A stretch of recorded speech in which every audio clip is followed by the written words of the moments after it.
Dans les années 1920-1930, essentiellement des journalistes de gauche et des communistes ont publié des livres, des pamphlets, des articles à propos de ce qu'on a appelé les marchands de la mort, et cela a fait de Basil Zaharoff une figure internationalement haïe.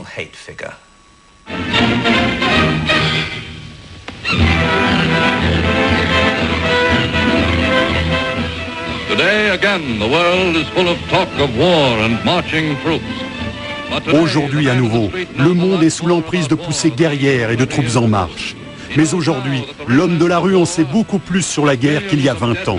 Il sait que les conséquences réelles de la guerre se chiffrent en millions de morts et que les seuls qui en profitent sont ceux qui fabriquent des armes. Voici le plus grand vendeur d'armes que le monde ait connu. Il a 85 ans, Sir Basil Zaharoff. Son métier, pendant 50 ans, fut de fomenter des guerres et d'approvisionner les nations avec des armes de destruction. Il naquit grec et pauvre à Constantinople et mourut un des hommes les plus riches du monde, puissant, mystérieux, secret. Le voilà qui quitte sa demeure de Monte-Carlo. Lui seul sait où il se rend.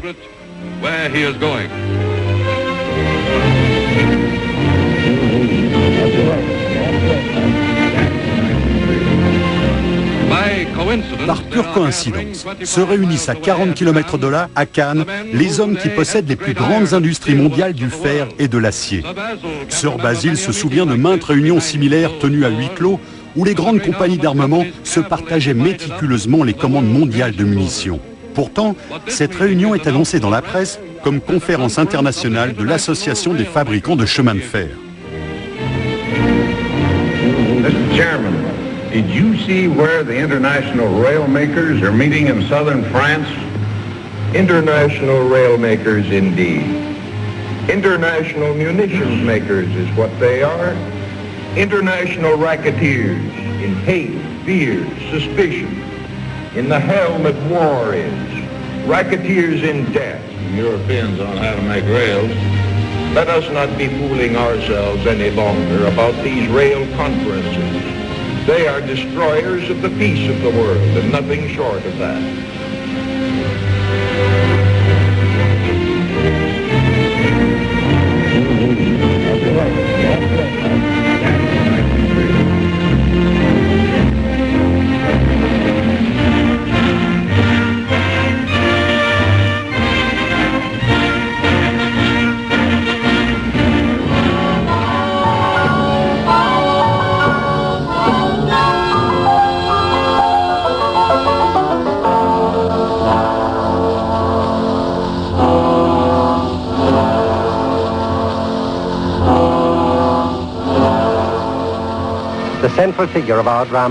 Le personnage principal de notre histoire est un homme dont le nom fut durant plus d'un demi-siècle le symbole du mystère et du pouvoir dans les affaires européennes.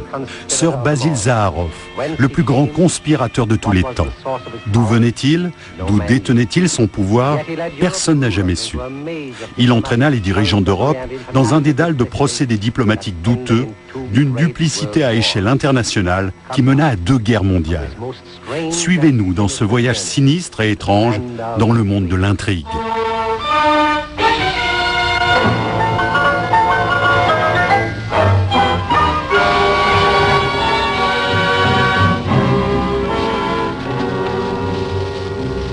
Il faut vous imaginer Zaharoff, qui ressemble finalement à tous les jeunes gens de son âge à Istanbul. Dans cette société traditionnelle, il va être beaucoup plus difficile pour lui de progresser dans l'échelle sociale, de s'exprimer. Le mouvement d'émigration à l'époque, qui est surtout très net chez les minoritaires, finalement ils prennent ces bateaux. Certes, il est surtout orienté à la fin du 19e vers les Amériques, mais aussi vers l'Europe, la France et l'Angleterre. C'est un élément important. Et pour eux, il y a évidemment un rêve de réussite sociale qui est attaché au voyage. Dans un premier temps, ils vont faire des petits métiers, ils vont peut-être travailler chez un collègue ou une recommandation qui leur a été faite, quelqu'un originaire par exemple de leur ville ou de leur quartier, qui est bien établi à Amsterdam, à Londres ou à Paris. et progressivement ils vont trouver ils vont prendre leur élan.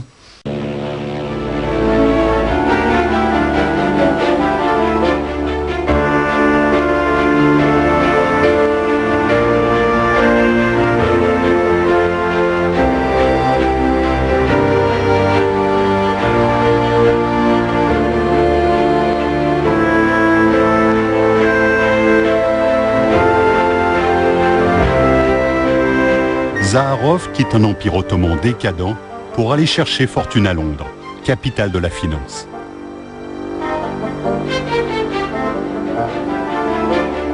L'Angleterre domine les mers.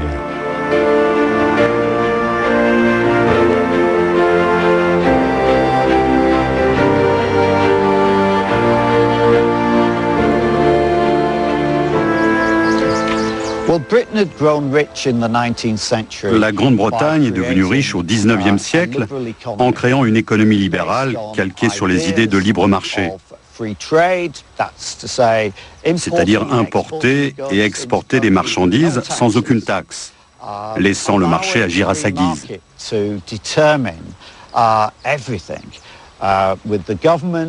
L'État n'ayant d'autre rôle que celui d'arbitre, et certainement pas un rôle interventionniste. Nulle part ailleurs, tant en Europe qu'en Amérique, ces idées ne furent mieux reçues qu'en Grande-Bretagne.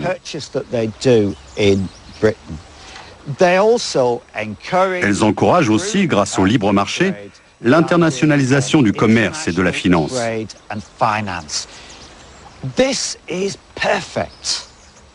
Ceci est parfait pour quelqu'un comme Zaharov. C'est justement ce à quoi il aspire. C'est ainsi que depuis sa base, à Londres, il peut contrôler son commerce. Zaharov et des gens comme lui profitent pleinement de ce libre marché. Mais cela dit, dans les années 1900, il n'y a pas d'alternative au système en place.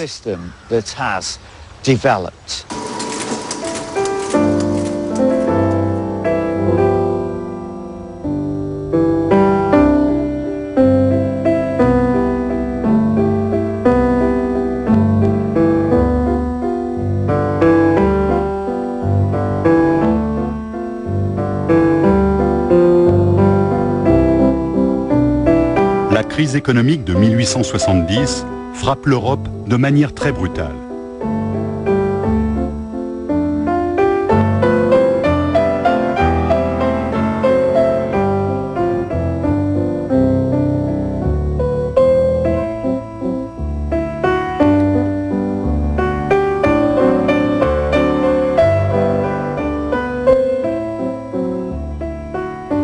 Poussés par l'appétit de débouchés économiques toujours nouveaux, les pays ont besoin d'armement pour se partager le monde.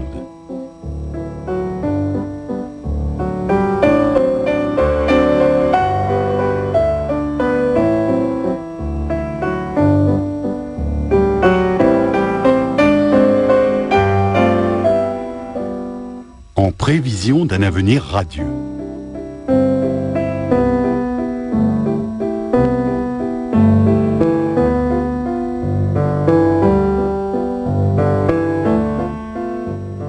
La crise des années 70 et des décennies suivantes a développé évidemment la nécessité de trouver de nouveaux marchés. Et vous avez dans ce contexte, évidemment, dans les années 1870, une espèce de floraison qui, entre l'expansion coloniale d'une part et les phénomènes nationalistes qui correspondent à la naissance d'un certain nombre de nations et au fond aux phénomènes nationaux qui se sont produits sur plusieurs siècles dans la période antérieure, vous avez une occasion de marché d'armement extraordinaire. Et il faut bien dire qu'à partir des années 1880, c'est-à-dire du moment où vraiment se déploie la carrière de Zaharov, on entre dans la mobilisation permanente des masses pour la guerre prochaine. On n'en est pratiquement jamais sorti. La zone balkanique et l'Empire ottoman, mais je rappelle que la zone balkanique, c'est une des possessions de l'Empire ottoman. La zone balkanique est une zone d'affrontement permanent dans les années 1870. Pourquoi ? Parce que tous les pays concurrents s'affrontent sur les Balkans. Et Bismarck disait en 1886 une phrase qui, je crois, mérite citation, c'est-à-dire que vous y avez là tous les mécanismes de déclenchement de la Première Guerre mondiale, qui ne tient pas évidemment à l'assassinat de Sarajevo. Il disait en 1886, le chancelier du Reich, « Nous allons laisser la vache autrichienne paître dans les packages balkaniques, et quand elle sera bien grasse, nous la mangerons. » C'est-à-dire que l'objectif de l'Allemagne, comme l'objectif de la Russie, c'est de parvenir à la conquête de Salonique, et c'est de parvenir à conquérir l'ensemble balkanique. Et évidemment, ça contribue à expliquer que les conflits de l'Europe, depuis la fin du XIXe siècle, se soient tous traduits par des conflits balkaniques. Et c'est dans ces premiers conflits qu'un homme aussi astucieux que Zaharov fait preuve de ses qualités de négociateur. All right, Zaharov. Let's be partners.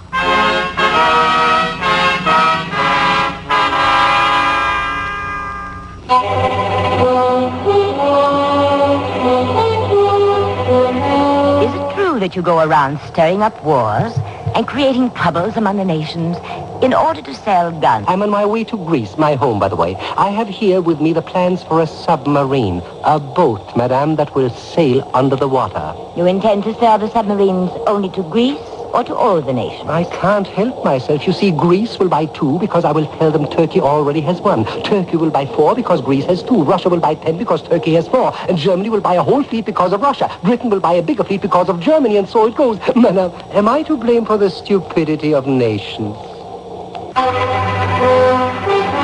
La fille ou l'arme?